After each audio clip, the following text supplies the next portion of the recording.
NFC North Roundtable. Here we go. Man, I cannot believe the season is already here. My name is Jesse. I'll be the host of this year's show.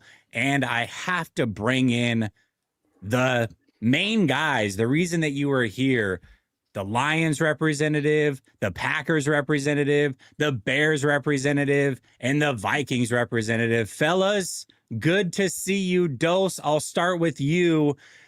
You've been talking a little trash in the group chat, my man. I heard something about 17-0. I don't know if that's true or not. How you doing? Man, I'm good. No, I wouldn't even consider that trash talk, Jesse. It's just one of those things where it's like you ask the question, I'm not going to lie to you. You know what I mean? You ask for the records, it's like, all right, well, let me just get it out there. See, last year, sometimes we have graphics. So I'm like, well, let me not hold him up 17-0. Honestly, Nick probably would have said the same thing if you would have asked him what I would have said because we all know what time it is. So that's all it is, man. But it's good to be back, man. I'm happy to be here. Good to have you, Dose. Good to have you. It's crazy because Dose, you and I go back a few years, and I've watched you even before that. I've admired your content, but I remember, 4 or 5 years ago, just how humble you were. A couple winning seasons, man, and it's like, dang, this is a whole different dude. I like it. I appreciate it. Yeah, you know what, Jesse? Here's what I've learned, man. You got to live in the moment. It's like if you're doing well, just enjoy it, man. It's like you don't know how fast this stuff's gonna last. You know what I mean? So enjoy the wins when they're there. I'll take them when they're there. Perfect. Bass, my man, you're covering the Packers. How you doing? Good, fellas. It feels great to be back, right, in the swing of things. I'm excited. Preseason week 1 about here. I mean, Hall of Fame game already for Dose, but we won't talk about that. I'm excited to. It's Nick's favorite part of the entire year, so we're gonna hear what he has to say today. So that's gonna be great. But overall, man, it's hype. I mean, training camp is always one of the best parts of the year, in my opinion, just because there's so much hype, but so much conversation, right? I've never seen so many people dissect like a 1v1 rep, and there's so many different opinions. So I love it. Training camp, building the roster, bringing it down to 53 players is one of my favorite things all year. So really excited to finally get into this season. It just feels great to be back. How's it going, everyone in the chat? Let's get a thumbs up on the stream. Let's get it going. Bass, listen, you're not lying. I've seen a lot of things this year that are different. I've seen quarterback stats tracked before. What I haven't seen, and Nick, we're going to come to you next. Normally I would go around, I'd go to one bar, but he did kind of call you out here. What I have not seen, Nick, before is the charting of the throwing of a quarterback throwing into a net. That's happened multiple times with Caleb Williams. How you doing tonight, my man? Dude, I'm doing great. And I'm just like mind blown that 2 guys that got eliminated in the first round of the playoffs are talking as much smack as they are. Like, holy moly, man. Like, we made it in the second round. Nick, we were in the second round. I know you ain't talking about us. Yeah, because of a bye. Anyway. No, it's great to be back. In regards to the net situation, literally, if you go look at any other video in the world, he did just fine. It was one drill. But I wouldn't know because I got kicked out of Bears camp for recording videos. So we'll get into that in a little bit. But at the end of the day, no, it's good to be back. It's the last time. This is my favorite part of the season because the Bears are back, baby.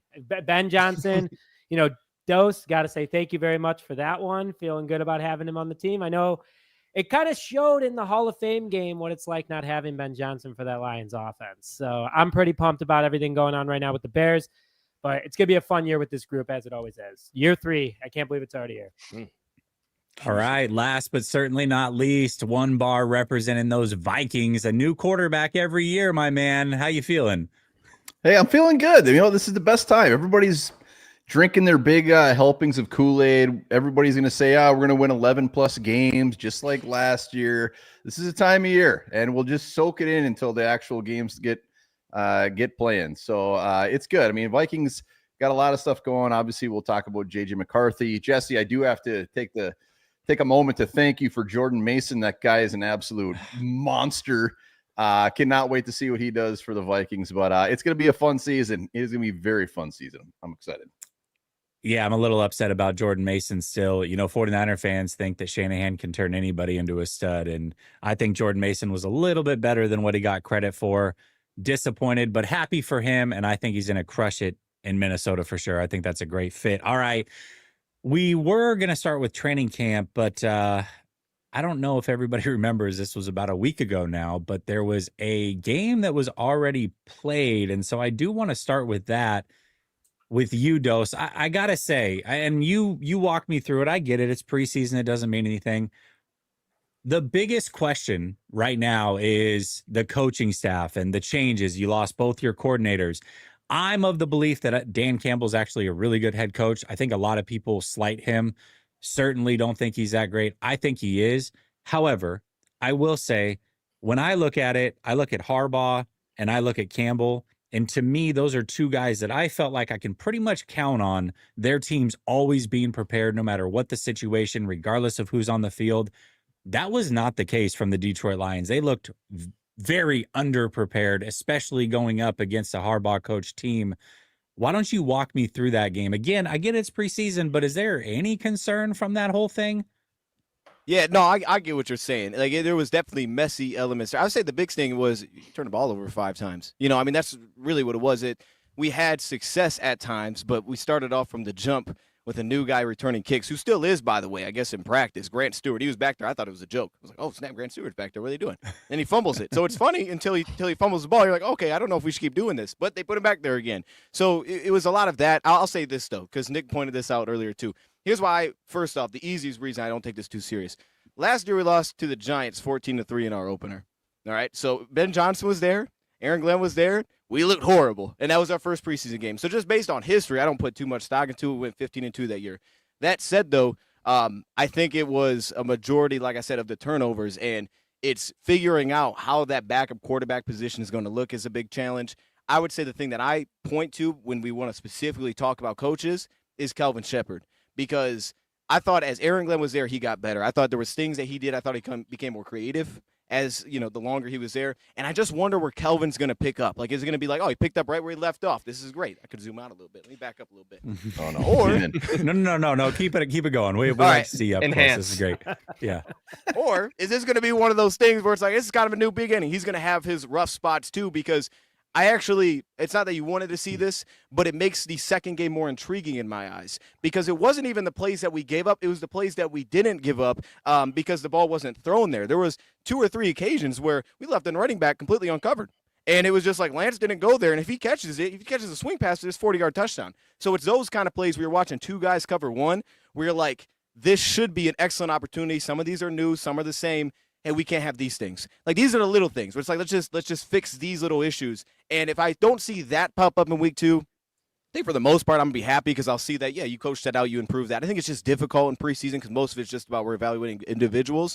That's the kind of thing that I'm really going to be focused on as we move forward here. And then, obviously some of the penalties were rough too. Some of them were just like DPI and hands to the face. I'm not going to get into coaching too much on that, because I think technically wise, the defensive backs look pretty good. So, yeah, for me, that's the focus, is what does it look like with Kelvin Shepard's defense? How does he grow from that?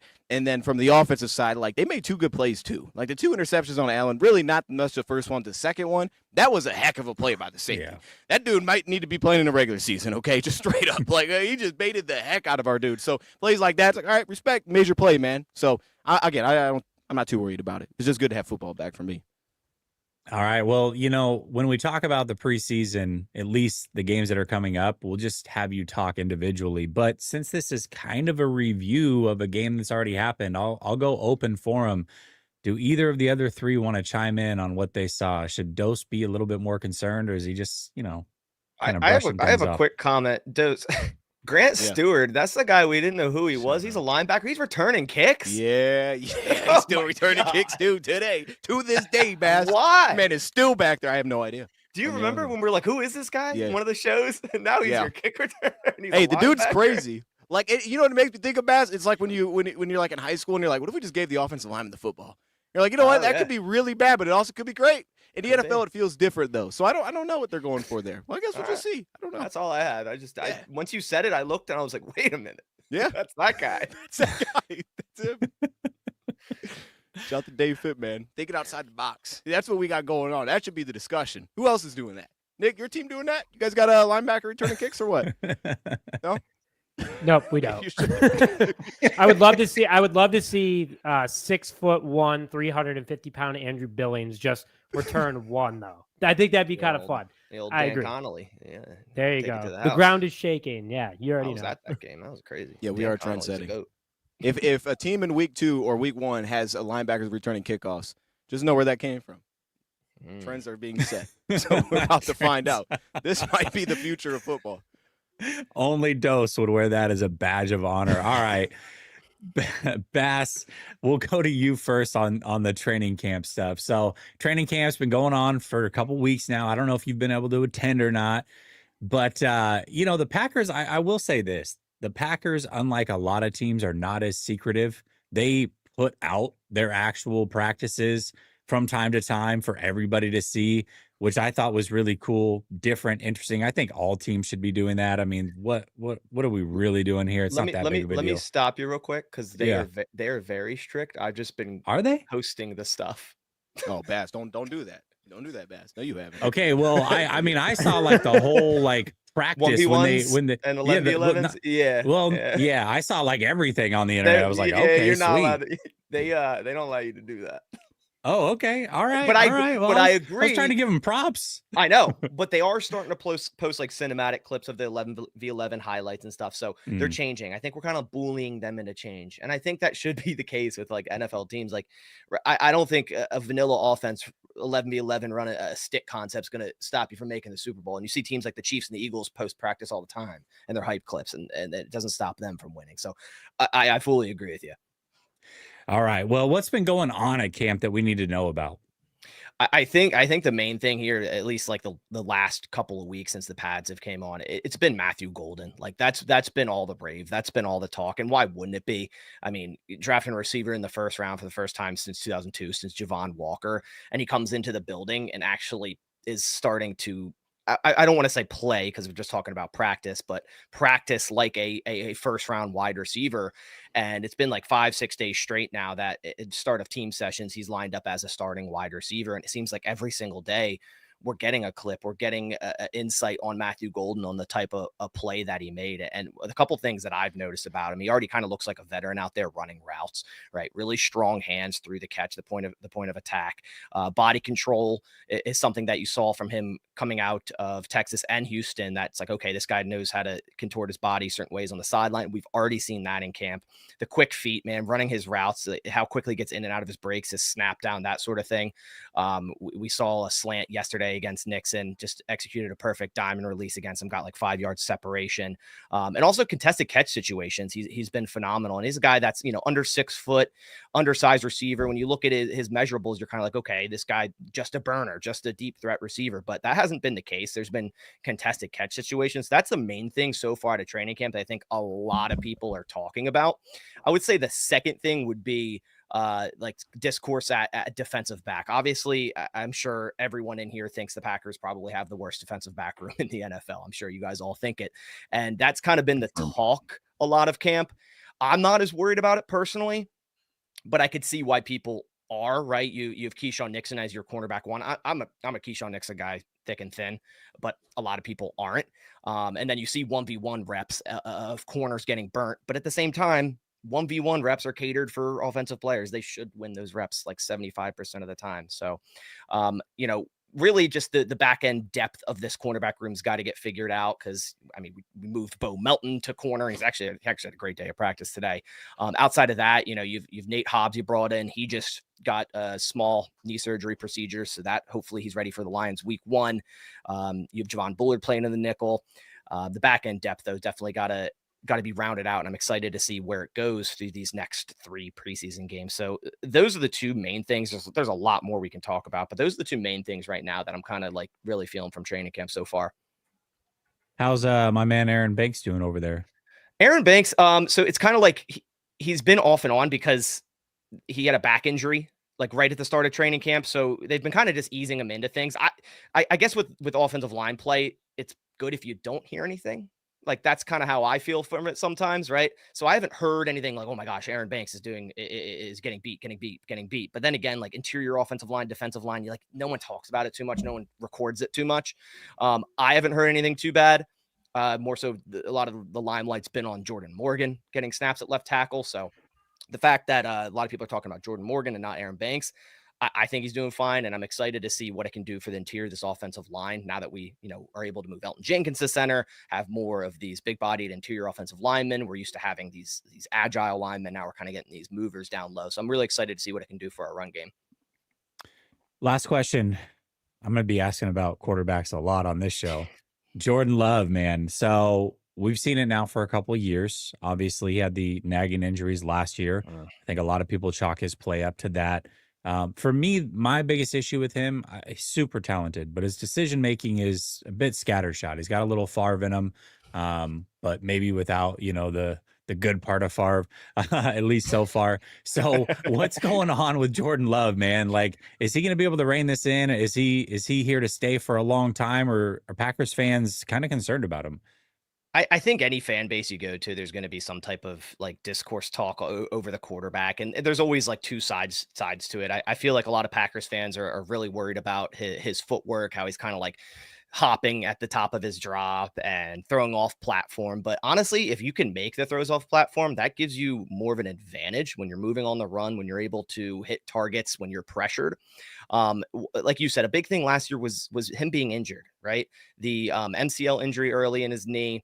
Then that affected him, and he got a groin injury, I think, in week 7 versus the Jags. And the Packers pretty much canned like 75% of their play action plays. And that was huge for their offense because Matt LaFleur play action offense is one of the main things that makes this offense go. So the Packers' inability to do that and then attach in that we led the NFL in drops, and Romeo Doubs had some drops. Jaden Reed had a ton of drops. Dontavian Wicks, a ton of drops. Even Tucker Kraft, some drops there. Nothing really helped Jordan Love in terms of outside of his control. Players were dropping passes. He got injured.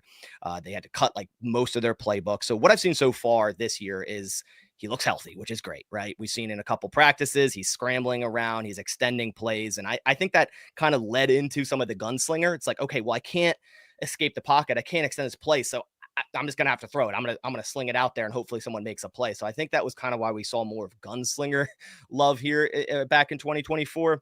But he looks really healthy. And here in year 3 of a full-time starter, I think one of the main things I've taken away from camp thus far is he looks like he's more in control, right? Like he still some things to work on, as such as his deep ball. Like he does need to step into those throws and really get that out there and, build the rapport with these new receivers. He's kind of overshot Golden a couple times, especially on family night. That's all going to get cleaned up. He does need to work on his deep ball, but he just looks like he's more in control. Like you could tell this is year 3 in the system. He's a leader of the offense. And I have full belief in Jordan Love. I think if fully healthy and the players around him catch the football, and we added a bunch of talent, receivers, finally 2 in the first 3 rounds. I think the sky's the limit for this offense right now. It's just, obviously remaining healthy and catching the football. Looking forward to seeing what goes on with Jordan Love this season, and we'll be here all year talking about it. We do have a member coming through, says hit the double digits. Skull Vikings from Viking Funeral, and this is perfect because we're about to talk Vikings. One bar, what's going on training camp with the Vikings, brother? I don't know. It seems like we're going to win the Super Bowl. I think it's going to happen. I mean, everybody else is drinking the Kool-Aid. I might as well have a big old sip of it too. There's a ton of stuff going on. JJ McCarthy is a talk. You can't get into 2 sentences of the Minnesota Vikings this year as far as what is JJ McCarthy gonna do. And it's going to be a mystery until he's actually out there. He's having a good camp. Does he look like a rookie at sometimes in practice? Absolutely. He's technically not a rookie, but pretty much a rookie still. What I'll say is last year, it was funny because when we started doing these shows like in August, I was the beaten dog. We got Sam Darnold. Everybody was piling on. The Vikings are going to suck. We're going to win 4 games, whatever. Sam Darnold's going to be a joke and go out and win 14 games. And JJ McCarthy coming in, I mean, he's going to have some bad plays. He's going to have some bad games, but man, this dude, he is tough. He is a tough guy not to love. He is out there, the way he composes himself, the way he talks. It's like he's a 10-year vet. And I get it. You can talk the talk, but you got to back it up on the field. And he does have to do that. But he is doing everything right. And the plays he's making with his legs, he's showing off that he does have a big old arm on him. And then when he has the weapons around him, it's like everything is pointing up for JJ McCarthy. I'm sure we'll talk about it. Obviously, Jordan Addison is going to be out for the first 3 games. That does not help. Justin Jefferson's dealing with a little bit of hamstring issue. Sounds like he's going to be out there for week 1. But the weapons around him, the rebuilt offensive line, this dude is set up to succeed. If he does not play at a pretty decent level this year, I'll be very, very surprised. That said, I am going to say I fully expect him to have some ass games. I mean, he's good. It's going to happen. But I think he's going to show some glimpses. And I think if the Vikings are not good, it's not going to be because of him. Well, the Sammy Dimes experience is certainly over, and JJ McCarthy, I mean, he looked great last year in the preseason. It was unfortunate the injury that he had. And then one of the concerns that I had for him was the weight loss that he had towards the end of the year. I mean, he looked so skinny. Has he put on the weight? Is he still like, what's he looking like physically? Yeah, he like, I think they like specifically posted a picture of him afterwards. Like, all right, look, he's not 96 pounds anymore. He's back. I think he's even higher than he was. Cause it was like, what is going on? Like, what's going on with this dude? But once he hit the field, there's no concerns about the health. There's zero concerns about that. What I love about it is he's making a ton of plays with his legs. He's rolling in the pocket, finding his guys. The biggest concern with me right now isn't really McCarthy. It's that offensive line. The Vikings interior offensive line was balls last year, and they said, screw it, we're going to go bring it. We're going to get Will Fries. We're going to use a first-round pick, and we're going to go Ryan Kelly. Like, they have to start gelling early for this guy, and there's questions for all of them. I mean, Nick will be talking about the guys they all brought in, but like for all 3 of those guys to hit and all of a sudden be like, oh, this is magical. It's all fixed. I mean, it's a big ask. It's going to take a little bit of time, but the guys up front is going to be huge. And they address that. They have a 2-headed monster at running back. They've got Jordan Mason, Aaron Jones. I think that is going to be big time. Honestly, I think Jordan Mason ends up with more yards than Jones this year. They got Hawkinson. They got all the weapons. But the other part of it, aside from JJ, is this defense is just this defense is going to be top 5. This front 7 is ridiculous. Again, like the offensive line. The defensive line was just, I don't want to say trash, but it wasn't great last year. They just had a bunch of names. They didn't have any players. And they went out and got the old man. They got Jonathan Allen. They got Javon Hargrave. So Harrison Phillip can actually play his spot in the middle. But then the edge rushers he got outside. I mean, Van Ginkel, Grenard, Dallas Turner came in. The guy looks like a completely different player than he did last year. Beefed up. He's going to be, I mean, they're going to have all 3 of those guys out there at one time. This defense is going to be, I think it's going to be damn good. And they were good last year.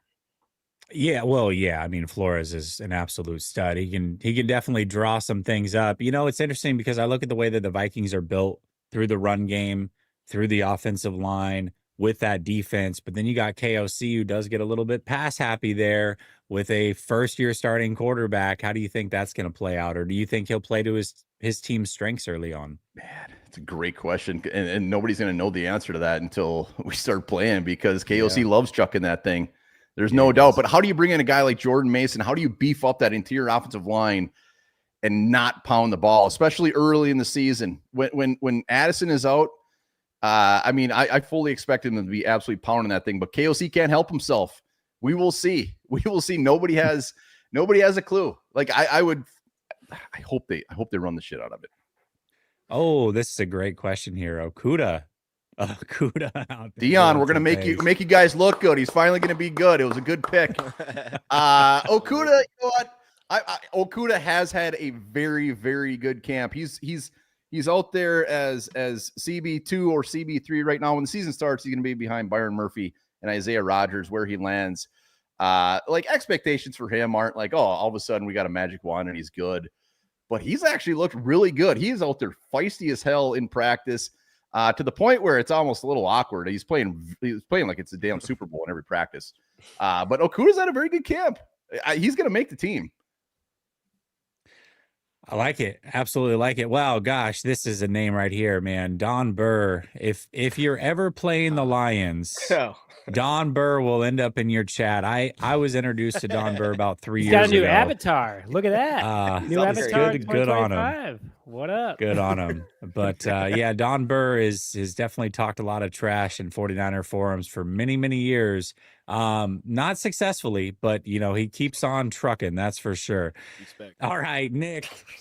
Buddy, there's a lot to talk about with your Chicago Bears, man. You got new coaches all over the place. Ben Johnson's running a tight ship over there, kicking players off the field and cutting out communication with him and Caleb, trying to get everybody ready. Caleb can't hit a net, apparently, and then he can hit a net. I don't know what's going on over there. Talk to us a little bit about Bears training camp. Man, it's been awesome to say the least. I mean, the team itself, like there's just a different energy than what we've been used to. I mean, I never went to Bourbon A's, is where the Bears used to practice. It's at Hallis Hall now. So the Bears went from having 10,000 people at camp every single year to moving it to Hallis Hall because of COVID, all that good stuff. But the last couple of years that I've gone, this is like a different energy. There's the intensity at camp is so much better. You know, Ben Johnson has brought over what, you know, Dan Campbell has done in Detroit, and we saw it in Hard Knocks, and we're seeing it on the field right now. So Ben Johnson is just setting that tone, and it's a no BS kind of tone, because considering the offseason that the Bears had, you know, they revamped their entire offensive line from an interior standpoint, bringing in Drew Dahlman, bringing in Joe Tooney, Jonah Jackson, who was a Pro Bowler with the Lions under Ben Johnson. You got a competition at left tackle right now with Braxton Jones and Ozzie Trapillo, our second-round pick. And then Darnell Wright hopefully is going to take off. But the Bears themselves, they invested so much money to make Caleb successful. And that's the big thing right here. So obviously it started with Ben Johnson coming in. Then he brings in this coaching staff of Antoine Randall L from Detroit. He brought in JT Barrett. Then he goes out, he brings in Dennis Allen, a former head coach. Some guys are just meant to be coordinators, and I think Dennis Allen's that kind of guy, but he's the best at what he does. And the defense during camp, I've talking to a couple players, interviewing them on the show. They're like, this is so much different than what Eberflus brought. This is an aggressive defense. It's intense. There's no BS, and it all comes from the top, obviously, with Ben Johnson. Then you go out, you get some weapons for Caleb. You brought in Luther Burden, who a lot of people say was one of the biggest steals of the draft at 39. You know, you bring in Colston Loveland, who's looked really good since coming back from injury. There's a lot of high expectations right now. That defense isn't much different. They added the pieces they needed. They brought in Grady Jarrett from the Atlanta Falcons hours after he was released, gave him a nice big contract. From a defensive back perspective, we continue to add to the depth chart, but Dennis Allen leading that defense, Ben Johnson leading that offense. The assistants they brought into, you brought in Dan Rauscher, who's one of the best offensive line coaches in football over the last decade, also worked with Dennis Allen. Everyone as a whole is just starting to look, it's gelling really well. Yeah, we had the bad net video. It's literally no one else is talking about the good videos that Caleb has had, the deep balls to roam, on the move throws, working in Ben Johnson's offense. Colston Loveland and Caleb are working really well too. So at the end of the day, camp has been going really well for this Bears team. They put together a real starting roster on paper, and they've spent the money to do it. They've extended the right people to keep them on the roster. I just got to say this, is Ryan Pohl's contract with Jalen Johnson just continues to look better and better as defensive backs get paid more and more. Now he's a 7th paid guy, but he was one of the best in the league last year. So this Bears team, I'm excited about them. I know last year I was excited about them. I think I was just kind of overexcited that we could have potentially a future franchise quarterback. But now that the Bears brought in an offensive-minded guy that's going to help Caleb, have given him weapons, given him an offensive line, which was a huge problem last year, and the culture is just way it is now, especially how intense practice has been, at least, and players saying, like, this is the best set of practices I've been a part of in the NFL. Montez Sweat said it yesterday during his interview with NFL Network, is that during his 7 years in the NFL, he's never been a part of practices this detailed, this intense, and he loves it. So the players are bought in. That's a big key part right there. So I'm just looking forward to real football this upcoming Sunday against the Dolphins. But good vibes only right now from Hallis Hall at the moment. We'll talk about that game on Sunday, and man, you got some joint practices coming up too. We're definitely going to hit on that. But the one question I have for you is actually not Caleb Williams centric. It's the run game, man. What is the run game? Does it look like it's reliable? I know you got Swift there, and I believe you brought in some draft picks, but overall, like what does the run game look like? Because that is going to be a big part of Ben Johnson's success. People look at the trick plays and the downfield throws, and yes, that's a part of it, but it really is set up by play action in that run game. Do you feel confident in what the Bears have? I think a lot of people overlooked last year that DeAndre Swift had one of the worst offensive lines in football, yet he had a career year from the line of scrimmage. And when he was brought in from his time with Detroit, his time with Philadelphia, a lot of people were like, yeah, he's a pretty good running back. He comes to Chicago. His first couple of games didn't work out well. He didn't have an offensive line. And then he kind of said, F it, kind of started doing his own thing. 4 100-yard games in a row, ended up with almost 1,000 yards on the season with a severe ankle injury that he played through. In this year so far, and just in drills and Ben Johnson's offense, he's had a couple of really nice runs at camp where he's broken it to the outside, just raced downfield for a touchdown.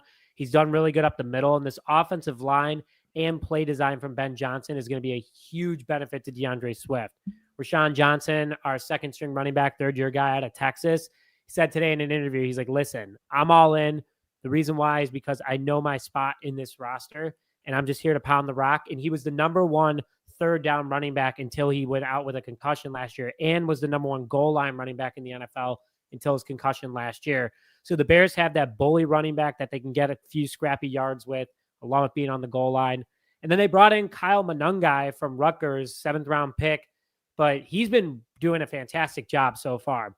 And the one thing I do want to call out from everything is how important coaches are.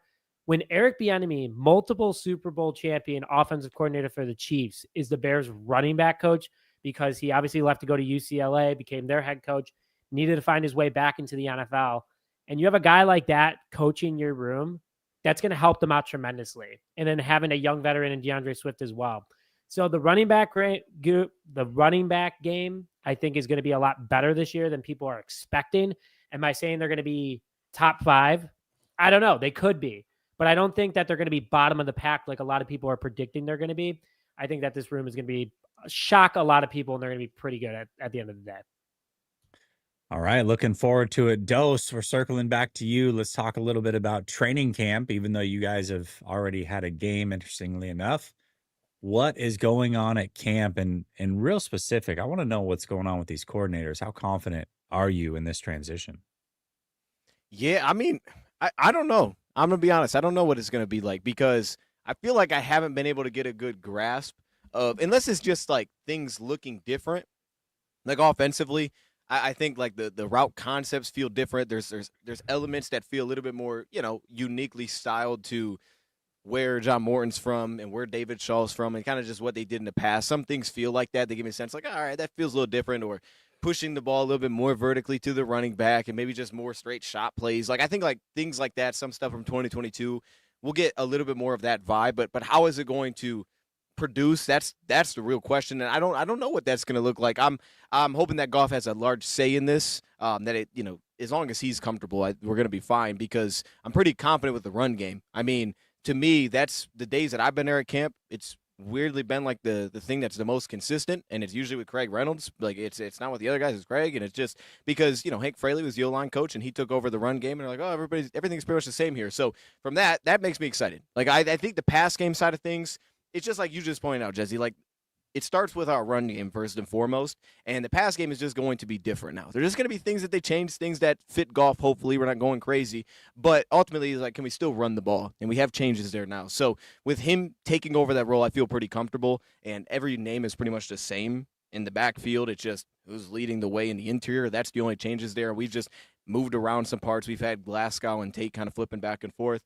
But then defensively, that's what I'm excited about. That's what pumps me up, is just what this defense is ultimately going to look like in the back end. Like, because we've had strong performances that from the defensive back room that weren't always just defensive back. It was kind of a collection of why it did well. And I think really going back about 3 years, that started to produce. We had a start there where it was like, hey, we allowed the most passing yards per game, but we were first in completion percentage. We started picking the ball off. And I think that was like the slow change. It's like, we're going to get penalized, but we're also going to be super aggressive. And I truly believe on paper, this is the best the units look personnel-wise. Like, I don't think it's really ever been close from a starting perspective to what it is right now. And then the depth is, again, trying to figure it out, mainly due to injuries. So I'm excited about that element. The defensive line is just getting shook all over the place due to guys getting hurt. Some guys that return here, the new addition, Ty Leak in the mix. But the thing that gives me confidence is I feel like defensively, when the secondary gelled, and I think we really saw it against Bass's Packers, which was like, when we finally beat them, we beat them at home, and it was bad. We were not playing well that season, but that started like a run for us. And it wasn't that we were playing the prettiest football at the time, but like communication was sound. We just weren't breaking down anymore. And we didn't have the best personnel at that time. I think that's been such a turnaround for the defense. They've been more creative in the back end. Like, we got dudes that can get after it. Hutch is killing it. They're calling it the Hutch rule or whatever. But in the back end, when that gels, when that's together and they start to open up the door a little bit to what they are, they know what they are, but they can be more creative for each team. I think that's when the defense really kind of came along. And right now, I think it's as strong as it's been. So Trey Man's been good, but to be honest, I don't really know, man. I feel like I can't get a ton of answers on a lot of these things until week 1. Well, I'm a big Brian Branch fan. I think he's one of the best players in the NFL, period. I just think he's an absolute stud. But any chance at Zadarius Smith ending up back with the Lions? I know that he's still out there, and you guys could use another edge rusher, I would say. Any chance? Yeah, I mean, this is like I don't even know if these reports are real at this point. Like, first off, Facebook, we know it's not real, so don't go on Facebook, by the way. Just for everybody out there. Disaster. So I mean, we've signed him like 4 times if we're according to Facebook. I mean, I don't know why he hasn't been there. We got Micah Parsons, dude. I might. Okay, see, moves are being made, and we're talking. I don't even know what we're talking about. Let's go to Facebook real quick. I think that eventually it's probably going to happen. I think the ball is really in his court at this time, and my sense is that Brad Holmes. I don't know the right word. I feel like he's just stingy on his price. Like, he's got a price point he's willing to pay. He knows what's coming down the road. He's like, we got to push some of this back into next year. And he's got a number that he's willing to go to. But Brad's never really made me think of the kind of guy that's just like, well, because we have money, we're just going to do it. Like we're set on this kind of number. And if you want to come back, the door's open. We'll have those conversations. But I think, like, I personally love the defensive line. Like, if you just told me, hey, defensive line, they're good to go, and you get 10 games out of Marcus, I'm like, this is awesome. We're in a good spot here. We'll eventually get a lean back. That'd be our third DT. I know One Bar loves Marcus. Lombard, here's the thing. Getting 10 All right. games, Marcus Davenport. You ain't getting one of that guy. Zero. What One Bar never really tells you is how good Marcus Davenport was in training camp, okay? That's what he doesn't ever tell us. You're Why right. don't we talk about the games he didn't play? Why don't we talk about the practice, One Bar? How good was he there? You tell the people. Phenomenal. Exactly. So I ain't gonna argue that. Okay, so there you go. No, I mean, I think eventually, I really do think eventually he's going to sign back. I think there's connections here. It just makes sense. And the fact that he hasn't signed anywhere makes me think that he's just not in a rush to go back to training camp. If I'm being honest with you, it's like, I don't need to practice. I'll wait. If someone's going to sign me anyway, he's productive enough by a mile as a pass rusher to get a deal somewhere. Somebody would be willing to pay him just for that role alone. I just don't think the Lions are in a rush to kind of like, okay, we got to get this guy. I don't think they feel that urgency right now. All right. Viking Funeral comes back, says, from each creator, initial confidence in your team that they take the division 1 through 10. Nick, we'll start with you. Can you repeat? Sorry, my bad. 1 through 10. Give me your confidence level that your team wins the division. 7.5. Oh, I like it. All right. One bar. I mean, hey, we're coming off of a 14-3 season, improved 2 of the most glaring needs. Yeah, we got some questions at quarterback. We'll see what happens there, but now I'm feeling good, man. I'm going 9.6. 9.6. I think the Lions are going to take it a step back. Packers, they don't seem to improve much, and the Bears, Nick, I love your optimism. 9.6. All right. Bass. Bass. I'm gonna give a realistic answer, like 7. I gotta give respect to the 2 teams that finished ahead of the Packers last year, but I think we did improve one bar. I think we did. But I'll give 7. It's just a matter of staying healthy and getting in the groove of things. All right, Dose 17-0. I gotta imagine you're at a 10, right? We're hopefully we win the division at 17-0. Hopefully, you know what the weird thing is though for me, like I was in the same spot last year. I don't care if we win the division. I really don't. Like I could definitely see us losing a couple of these games. We had games last year that were like Chicago was the worst team in the division. They could have got us a second time for sure at home. Like they just don't know they didn't know how to finish a football game. So we don't win the division. It's all right with me. Just get in. This division is good enough to get in. Go ahead, Nick. Yeah. No. I was just saying, we just like Ben Johnson said, we just gotta learn how to time out. That's what you hired him for. Time out about that. So he's not worried about it. He just is confident that they're going to win it. Okay. All right. Well, we appreciate the super chats, but I do also want to bring up, pinned to the top of the chat, we've got a link for Patreon. That is to all of Roundtable Sports. So it's going to get you exclusive content. But what it will also get you is a backstage pass to every single one of the shows on Roundtable Sports, including this show right here, the NFC North. So if you become a member of the Patreon, every week you get the link. You can call in. We'll bring you on. You can talk a little trash. Don, really, this is for you. And then, the rest of the chat seems to like to talk a little trash too. But, Don, I feel like you got something to say every week. So this is right up your alley, brother. But yeah, you become a Patreon today. Definitely you can call in and talk here with the Roundtable. All right. And one more thing I have to bring to your attention. This show is brought to you by RotoWire Fantasy. And I know that you hear this every time, but this is not fluff. In fact, I didn't even realize that this was the app that I had used until yesterday when I went to sign up and it said you already had an account. I do actually use RotoWire to companion with my fantasy football. And here's the reason that I do it is because every league is so unique. From the scoring, do you have 2 quarterbacks? How many flex positions do you have? IDP. I mean, there's so many different ways to play fantasy football, and every league really is unique. So with that being said, the way that I use this app, and I would encourage you to do the same, promo code RTS, by the way, for 15% off, is to link your league to the app. And that's going to give you a couple different things. Number one, what it's going to give you is when you are drafting, you can use the tool to kind of help you out and guide your draft picks. It'll tell you, hey, this is a good pick or it's not, based off of, kind of how your league's set up. But the best part of fantasy football really is the draft. And if you play fantasy football, you probably are a little bit of a nerd with it, where you like to mock draft a lot. And if you're going to mock draft, you might as well make it as realistic as possible. And the best way to do that is to link your league to this. And it'll bring over your scoring system. It'll bring over past draft data. And you can mock draft against your league based off of how you think things are going to go. You can pause the draft and say, hey, you know what? I really know that Dose loves himself some Amon-Ra St. Brown, so I can just peg him right here. He's going to pick Amon-Ra. We don't need the computer to pick for him. All right, let's restart this draft. And you can make it as realistic as possible to help you win your league. There's a ton of different stuff on RotoWire. Me personally, this is how I use it. This is how I'd recommend using it as well. And it does legitimately help you win the leagues. Once again, promo code RTS, 15% off. That's RotoWire. All right, y'all. We got to talk a little preseason football coming up. Nick, we're actually going to start with you because you are the one team that has a joint practice this week against the Dolphins coming up on Friday. So before we get to the game, let's talk a little bit about this joint practice and what do you expect to see? Well, Bears are coming off, according to reports, and luckily I've had the opportunity to chat with some of the Bears' oldest beat writers that have been doing it for like 30 years. And they literally said that this past practice, so on Monday, August 5th, was the most intense, this past Tuesday, August 5th, was the most intense practice the Bears have had since the 90s, since when it was old smash mouth football, guys getting after it.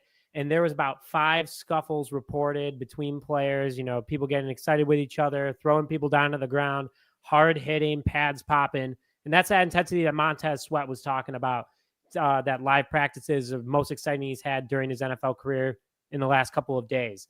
And why I'm excited about this joint practice is because Ben Johnson even said it himself, and Dennis Allen also chimed in on it, is that these guys just want to hit somebody else. They're tired of playing each other. They want to go out. They want to play against another team. They want to get intense. They want to get loud. And it's going to help them fight for a roster spot. Bears' first depth chart was released. A lot of guys that have been on this team for a while were pretty low on it because of the new people that we brought in. So there's a lot of smack talk going on right now, and they want to prove it against somebody else versus the same guys that they go out against every single week. So I'm pumped for this joint practice because it gives that little bit of intensity. Along with that, too, Ben Johnson obviously used to coach for Miami, so this is kind of a surreal moment for him. He worked his way up, and now he gets to go against the Dolphins and head coach against them in a practice. Along with it, it's in front of fans. and it's before Sunday's game at Soldier Field. Just a lot of good intensity there, a lot of good energy. And I think that overall that the Bears are going to have a lot of fun with this practice because they finally get to go against somebody else and show the offense what they've been working on. And Dennis Allen's defense is hungry to hit somebody.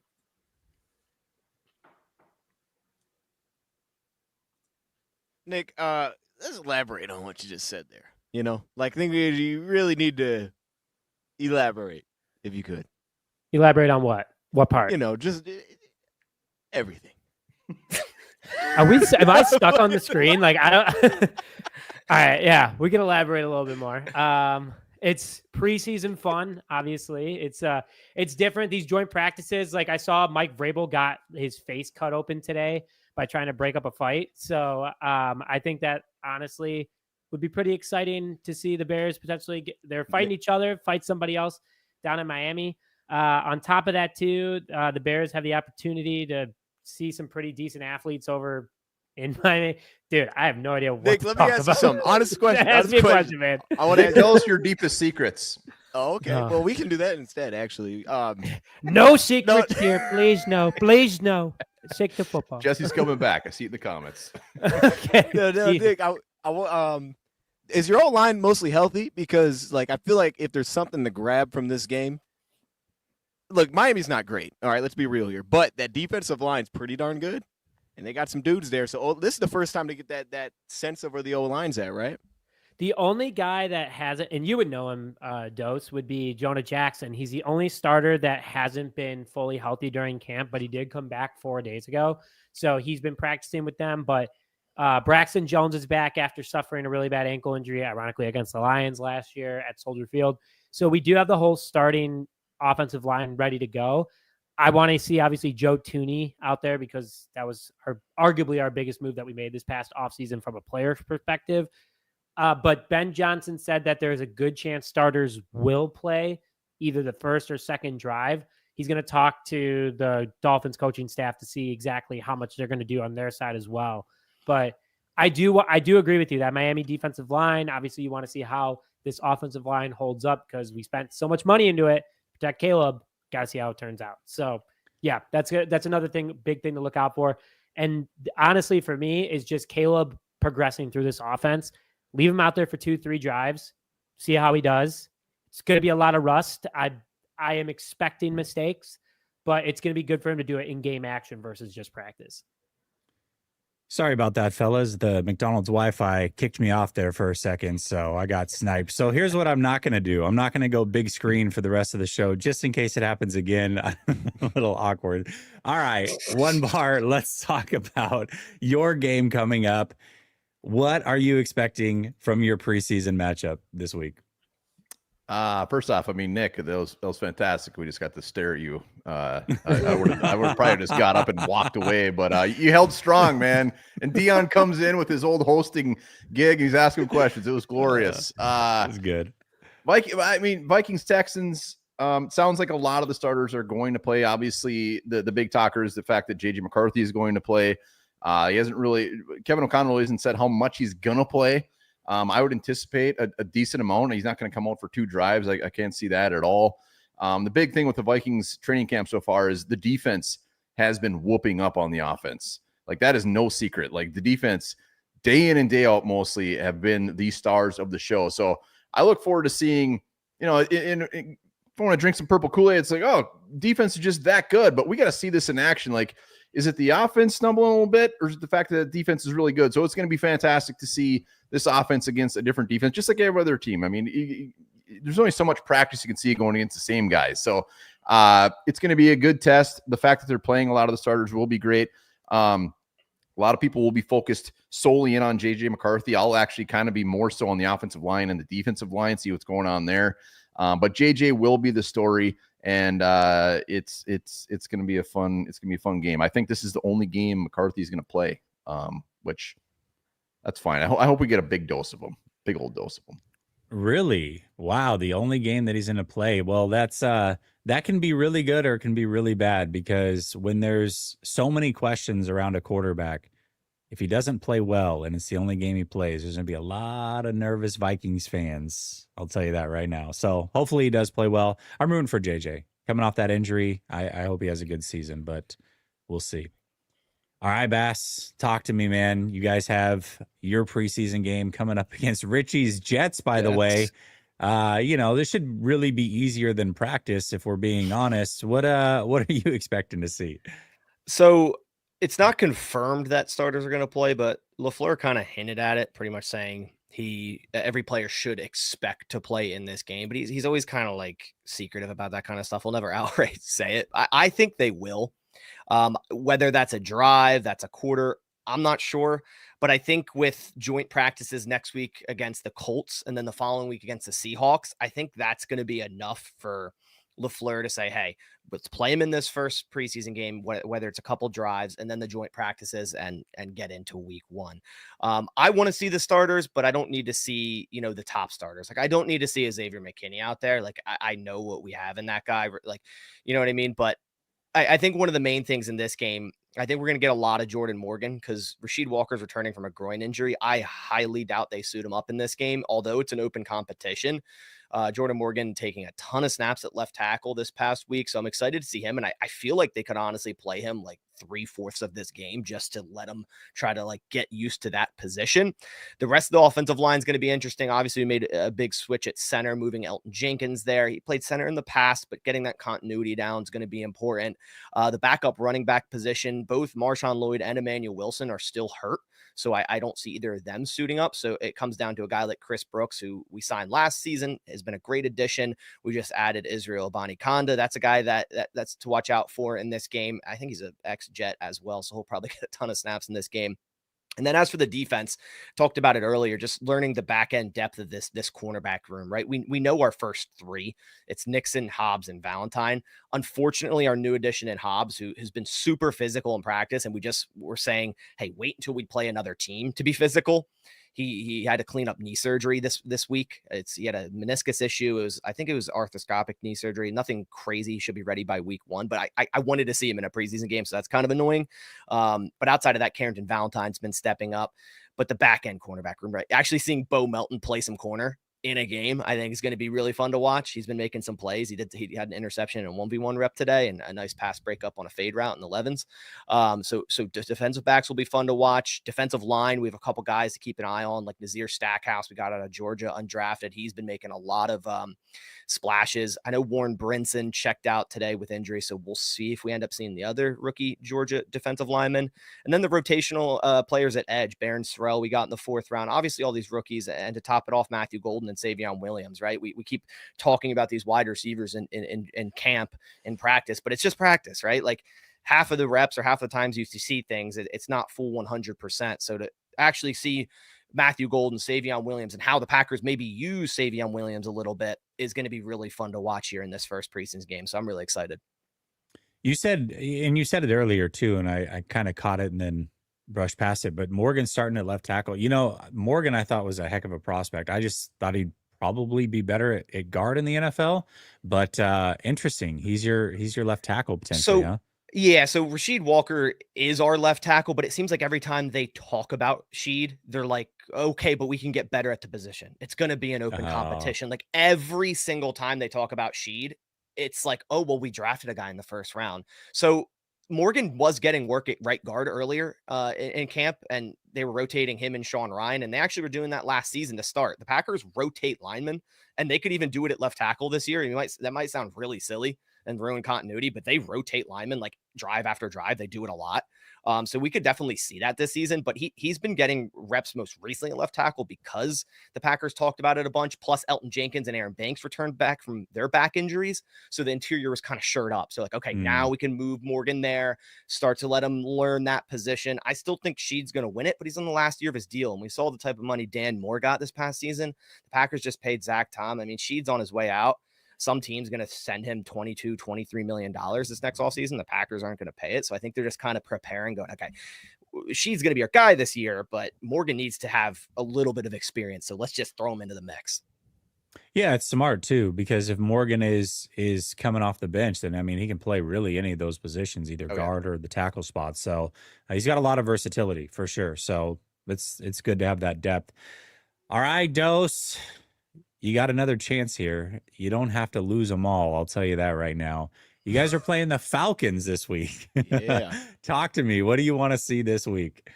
Hey, quick side note though, I think it would be like, couldn't it be a thing like if your left tackle was getting cooked, you're just like, you know what? Go to the other guy. Like it's halftime, dude's giving up 3 sacks. Yeah, Just we throw the do other that. guy in there. Maybe Rotate he's it. got his number. Like, dude, The hot hand. Yeah. It's like running back, left tackle by committee. That's what we got to do.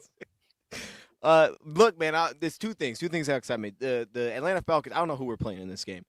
And I don't really want to see starters personally. Like at this point, I'm like, you know what? I don't need them to practice either. Let's just get to the season. But what I do know is that Atlanta's going to be playing their high draft picks. And that fires me up because what they did with Jalen Walker, then they came back, got James Pierce. We're going to be out there with backup offensive tackles. This is like I mean, first off, that's the big challenge anyways. Does Ratledge play in this game? That kind of thing. I want to see how that goes. But for these backups tackles, we're all kind of sitting here as Lions fans seeing what Manu's going to become this year. It sounds like it's been a little messy with him at left tackle. Just communication, fitting into the offensive line. Maybe not as much so individually, but that challenge is outstanding. It's like you just do okay. You know, have a solid game against them. You're going to get beat a couple of times, but what does that look like? Because that's their big investments. Those guys are supposed to flash, so let's handle that. I think it was last year we played Kansas City, and they played their starters, and like we hung in there, and our backups hung in there, and it was a major positive. You walked away like, hey, we look pretty good here. So I want to see that take place, and then I flip it around, and Atlanta's backup offensive line is I have no idea who these dudes are, or it's like 6th or 7th round picks. So I'm like, okay. We're trying to figure out that as well with the injuries that we have, like who's going to shine in this group. Like everybody's giving love to Keith Cooper, which I liked him out of Houston. I haven't seen as much of it since he's been as a Lion, but it's a good opportunity for those guys to pop because I would assume that if they do play their starting offensive line, which I don't know if they are, we won't see much of them. But this is a team with like high draft picks across their entire defense. Watts is in there. Like they got high draft picks. They're super young on that side. They're going to be flying around. So I'm excited for that matchup specifically. In this one, Jesse, that's what pumps me up. Before we get out of here, I have a question for you guys. So somebody posed this question on the NFC West Roundtable last night. And for those of you that don't know, I'm the 49ers representative over there. And I was the only one that said the NFC North. Everybody else said that they felt like the NFC West was the best division in the NFC. I feel like all 4 of you are going to say the NFC North, but like, I don't know, man. To me, it's pretty clear that the NFC North is pretty stacked. Nick, what do you think? Best division in the NFC? Is it the NFC North, NFC West? What do you think? Another division? Division that had 3 playoff teams last year, really didn't make many changes, and schedules are the way they are. I think the North is still the toughest division in football by far. So I'm not even trying to be biased. Like, it's just that you look at everyone's rosters. There's names everywhere coming out of this division. And it seems like it's going to be more competitive than usual. So, and I say that with a smirk on my face. So I think the North is going to be a lot of fun this year. One bar, what do you think? Best division? Yeah, hands down. I mean, Vikings were 14-3 last year. They didn't win the division. It's absolutely insane. And Nick, you're right. Like, I'm very curious to see how this thing shakes out. I mean, all 4 teams could be very, very good. There's a lot of questions with every single team, but this is hands down the best division. It's going to be a hell of a season. Bass, I'm going to ask you the same question, but I do got to note that you guys, I believe, went 1-5 in the division. That certainly can't happen again if you're going to make the playoffs this year. But best division in the NFC? Yeah, 100%. And like I said, you guys are already saying it. You know, there was a conversation I think on one of the shows midway last season where like, can all 4 teams make it? Because the Bears were kind of on a little streak there. Then they started losing every game. But but we had the conversations. We did, and we're like, you know, this could happen. And the fact that, you know, 3 teams made the playoffs, obviously it's a new year, it's new rosters, but I don't look at any of these rosters and go, oh yeah, they got way worse. Like what the Vikings were able to do with Darnold. Like I'm not going to sit here and go, oh, they're going to be terrible with McCarthy. Like honestly, I was kind of hyping Darnold up last year before the season started, but I was hyping him up. So I don't think any team got inherently worse. So yeah, it's still the best division in football, not even just NFC. Oh, Dose, what do you think? Clean sweep. But I think the only reason that'd be a conversation is if someone has a bear season, because then someone would be, you know, you could just argue like it's not you don't have a fourth team, right? Like it's kind of a drop off. But I think when you have two teams like One Bar said that both win 14 plus, like I think automatically, dude, you have to be there because we didn't they didn't lose other games that weren't division games. It was like every game literally mattered. It was insane last year. And I think the strength, while it's also the strength of the NFC West, we'll see with Seattle, it's the coaching across the board. Like I think everybody feels pretty confident with their coach. Like at very least, you got a baseline of about 9 wins, pending Ben Johnson, but everybody loves Ben Johnson, so that most people think will work. So I think for that reason, it's in the conversation and for the entire NFL. Well, you heard it here. This is the best division in the NFC. Why not make it the best division to watch on Roundtable Sports? Make sure you hit the like button. We will be live every single Wednesday, 6 p.m. Eastern. Show is brought to you by RotoWire. Check them out. Promo code RTS for 15% off. For myself, Dose, Bass, One Bar, and Nick, hell of a way to start the season, fellas. Cannot wait to be with you all season long. Until next time, peace.